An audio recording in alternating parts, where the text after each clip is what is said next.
Oke, bismillahirrahmanirrahim. Assalamualaikum warahmatullahi wabarakatuh.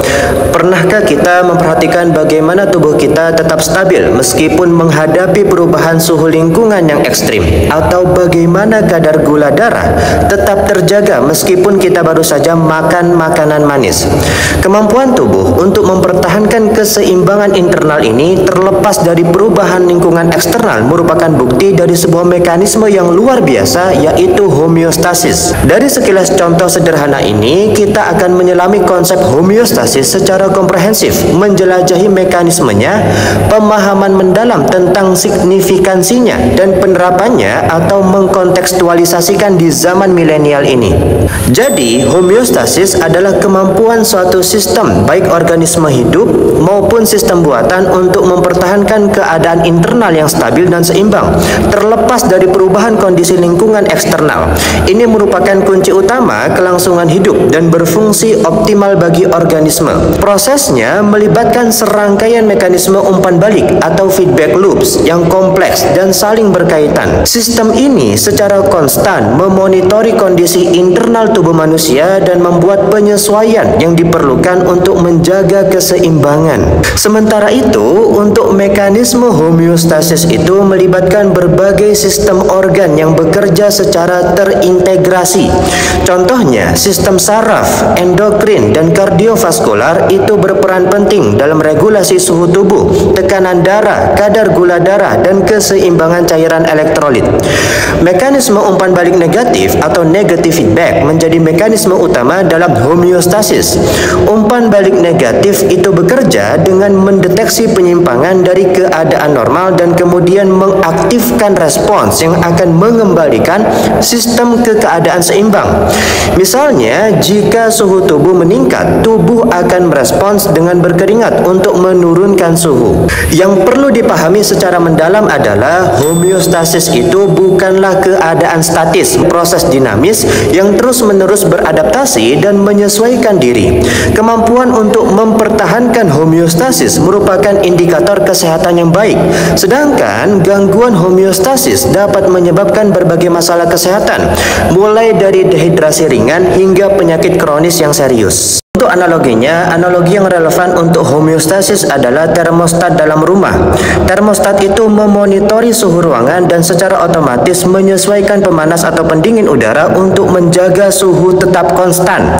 Sama halnya, tubuh kita memiliki termostat internal yang terus-menerus memonitori dan mengatur berbagai parameter fisiologis untuk mempertahankan keseimbangan. Lebih lanjut, kita dapat melihat analogi dalam sistem ekonomi di mana bank sentral itu berupaya untuk menjaga stabilitas harga dan pertumbuhan ekonomi melalui kebijakan moneter. Meskipun variabel eksternal seperti inflasi atau resesi dapat berfluktuasi, bank sentral berusaha untuk menjaga keseimbangan sistem ekonomi dengan mekanisme yang serupa dengan homeostasis. Lalu, bagaimana dengan analisisnya? Analisis homeostasis itu melibatkan pengkajian berbagai parameter fisiologis dan mekanisme umpan balik yang terlibat. Penelitian ilmiah telah mengungkapkan kompleksitas dan ketepatan sistem homeostasis. Pemahaman mendalam tentang mekanisme ini sangat penting dalam pengembangan strategi pengobatan untuk berbagai penyakit. Sedangkan untuk bagian sintesis pemahaman tentang homeostasis itu melibatkan integrasi pengetahuan dari berbagai disiplin ilmu, termasuk biologi, fisiologi, kedokteran, dan teknik.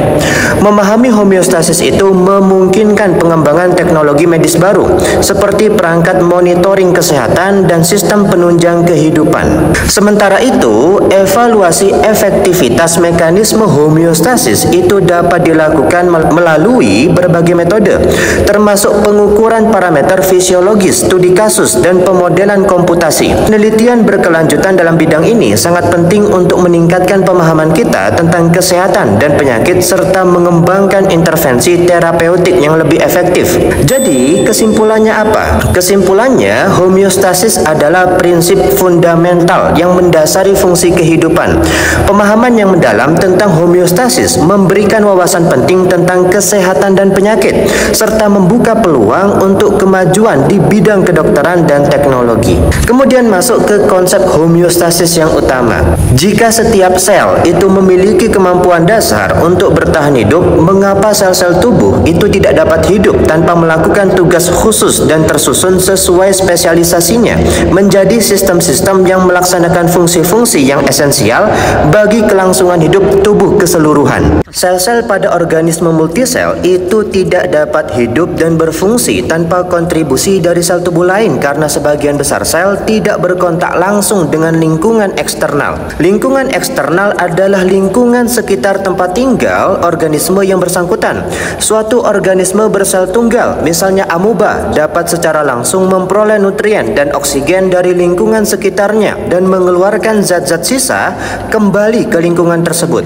Sebuah sel otot atau sel apapun dalam organisme multisel itu memiliki kebutuhan nutrien dan oksigen serta pengeluaran zat sisa serupa untuk mempertahankan hidup. Tetapi sel otot itu tidak dapat secara langsung melakukan pertukaran-pertukaran tersebut dengan lingkungan yang mengelilingi tubuh karena sel ini terisolasi dari lingkungan eksternal tubuh. Bagaimana sebuah sel otot dapat melakukan pertukaran-pertukaran vital dengan lingkungan eksternal yang tidak berkontak dengannya? Kuncinya adalah adanya lingkungan internal cair.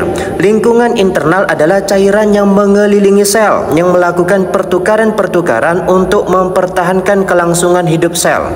Sel tubuh itu berkontak dengan lingkungan internal yang dipertahankan secara personal. Cairan yang secara kolektif terkandung dalam semua sel tubuh disebut cairan intrasel. Cairan yang berada di luar sel disebut cairan ekstrasel.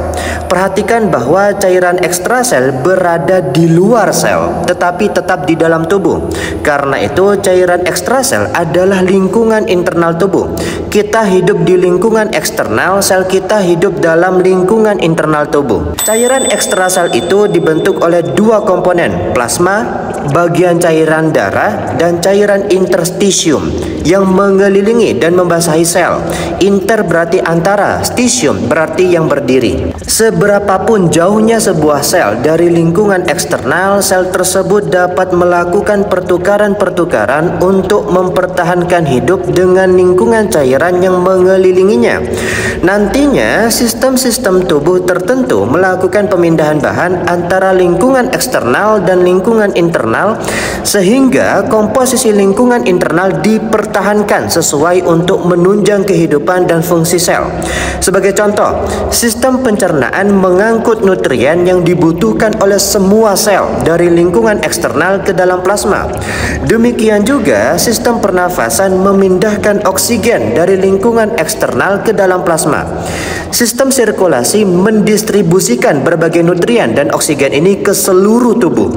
Bahan-bahan dicampur secara merata dan dipertukarkan antara plasma dan cairan interstisium melalui kapiler, yaitu pembuluh darah yang paling halus dan paling tipis. Akibatnya apa? Nutrien dan oksigen yang semula diperoleh dari lingkungan eksternal dapat disalurkan ke cairan interstisium, tempat sel-sel tubuh menyerap bahan-bahan yang dibutuhkan. Demikian juga, zat-zat sisa yang diproduksi oleh sel-sel dikeluarkan ke dalam cairan interstisium, diserap oleh plasma dan diangkut ke organ-organ yang secara khusus mengeluarkan zat-zat sisa ini dari lingkungan internal ke lingkungan eksternal.